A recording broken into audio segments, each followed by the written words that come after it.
Talagang no lagkit feeling. Kakauwi ko lang and gusto kong i-share sa inyo yung bagong items na binili ko at tinry ko ngayong araw. Last time, ito yung napkin na nirecommend ko sa inyo na sobrang komportableng gamitin kasi malamig siya sa Q-Finissim. This time naman kasi, ang binili ko is yung panty liner nila. Since ako, mahilig talaga ako mag-panty liner lalo na kung aalis ako ng bahay. Ito yung bagong bili ko na napkin from Sophie din to. Tinry ko siya kung ganun din ba yung feeling niya kagaya nung napkin na nirecommend ko sa inyo last time. Hindi ka mako-conscious kapag aalis ka ng bahay. Talagang no lagkit feeling. Tapos mabango siya. Masarap din siya sa pakiramdam kasi mga sis, malamig siya sa Q-Finissim natin. Bundle nga mga sis yung binibili ko kasi mas namumurahan ako kapag bundle. And essential naman din kasi to for me. So ganyan yung itsura niya.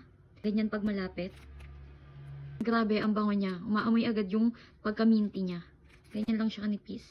Kung makikita nyo. At ganyan yung 14 cm. Kung naliliitan kayo dito sa 14 cm, available din sa kanila yung 15.5 cm.